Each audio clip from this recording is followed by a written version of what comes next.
Hello, everybody. Welcome to Haiku Talk. I'm your host, Ben Ga, your friendly neighborhood haiku poet. And today we're going to be taking a look at a piece from the latest issue of Frogpond from Antoinette Cheung with the first line of Late Summer Wind. With that said, you know what time it is. Time to sit back, relax, grab yourself a tasty beverage, and let's Senryu.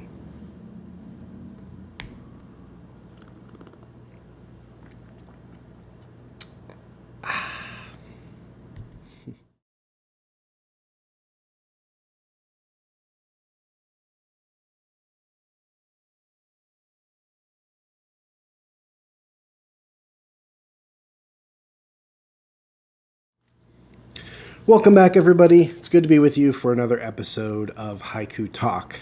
And in this one, we've got a nice Senryu from Antoinette Cheung with the first line of Late Summer Wind. Now, I think one could argue in this case that it could be considered a haiku because it does reference the late summer wind. In this case, I think it's kind of right in the middle. I chose to say Senryu because I think in times past I might have leaned more towards haiku, even though you could go either way. This time I'm just going to lean a little bit more to the Senryu because of the human nature elements of the piece, and the human nature elements of the piece are the focal point for me for this poem. And speaking of, let's get to it. The poem goes like this. Late summer wind.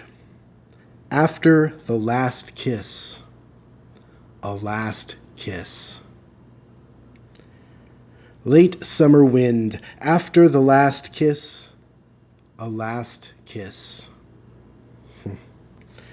Now this poem is a little bit of a heartbreaker, and it also takes me back to one of my favorite movies, which is a film called L.A. Story, which was written by Steve Martin and stars Steve Martin. And in that film, he has two great quotes that I've just remembered ever since I first saw the film back in the early 90s. They are this, and I think they relate perfectly to this poem. The first one is, why is it that we don't know when love begins, but we always know when it ends? And the second is, a kiss may not be the truth, but it is what we wish were true. Love those quotes, and this is where this poem takes me, right into what those quotes are talking about. After the last kiss, a last kiss. That knowing that now there's an end to whatever this relationship is. Because it's a kiss, you know that it's an intimate type of relationship, but we don't really know the specifics. And that's where the beauty of this form comes in, because it lets us identify the moment within our own lives, using our own history, using our own point of entry into the poem. And that's what a good haiku and a senryu need to do. They need to be entry points for the reader to step inside and complete. And in this case, I get taken back to one of my favorite movies and two quotes that have been kicking around in my brain most of my life.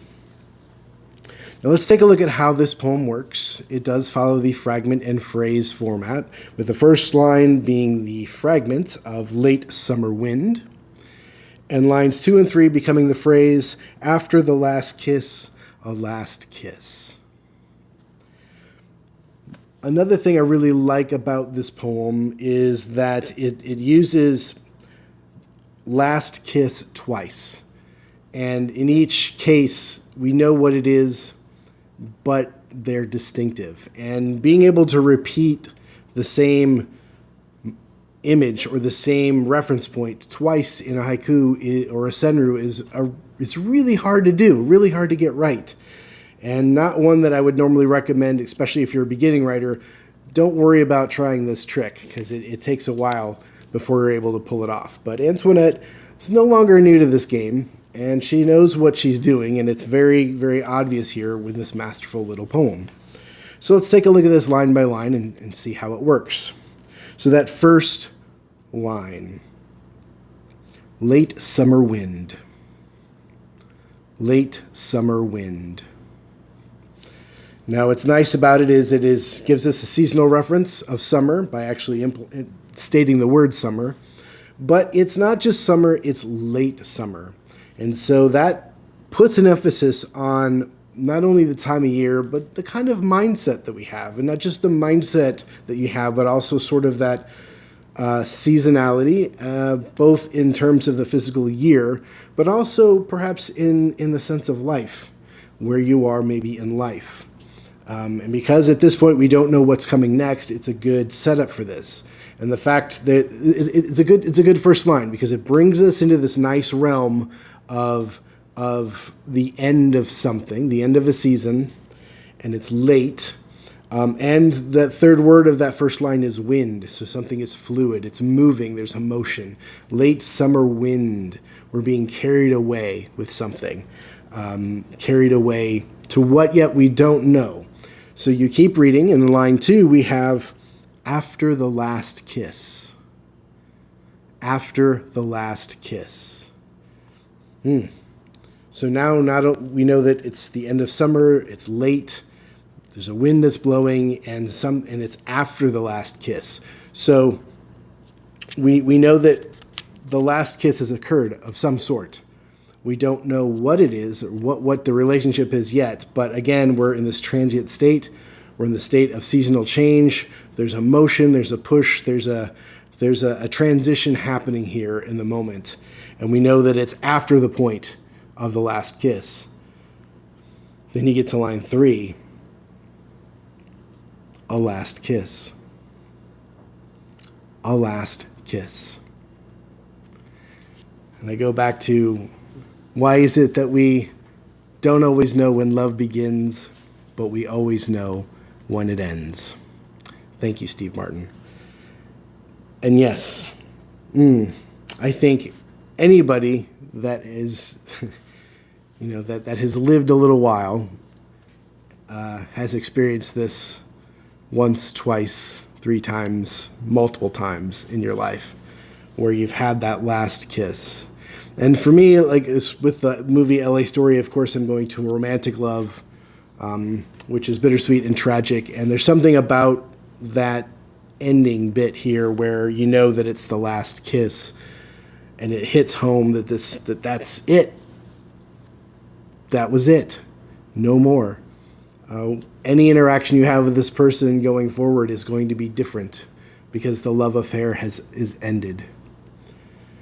And there's a sadness there. There's a bruising there. And there's also a little bit of, I guess especially when you get into middle age like me, a little wistfulness, especially thinking back of young love and knowing how all of those hurts and heartaches were so tragic at the time, but how much life there is after them, You don't know that at the time, but boy, life is hopefully long, and you're going to experience them probably a couple more times in life before it's over.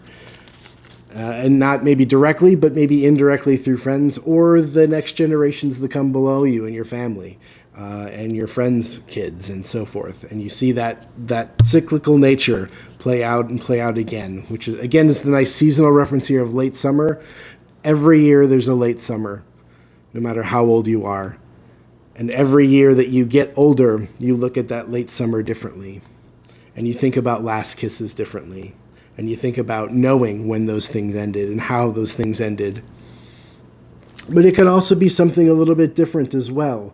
Again, the older that you get, a last kiss doesn't necessarily mean that it was a young relationship. It could be the last kiss that you have of, goodbye of a parent. I lost my mom not too long ago, and thinking about knowing at the point when that was going to be it, and recognizing after she passed that was it, and having to live with that. And so that seasonality of life comes through again, in this case, in that human way of knowing that the last thing has occurred, has become the last thing. And you only know that when you survive something. You survive the relationship. You survive the person that is passed on. So it's a very, very deep poem that hits at a lot of real human experiences. And, this new issue of Frogpond is wonderful. And, of course, I always say, I always kind of pick these things that resonate with me. And this one really hit home. The fact that it brought up a favorite movie is great. But that just the way that it sits with me and makes me sit back and think about different relationships and different endings of things, and knowing that after the last kiss, a last kiss. A lot of ways to step inside that moment. Hope you enjoyed it. Once again, thank you for tuning in to another episode of Haiku Talk. And we'll be back again real soon for another episode. So stay tuned. Until then, like, subscribe, do all the YouTube-y things, and cheers, everybody. Cheers.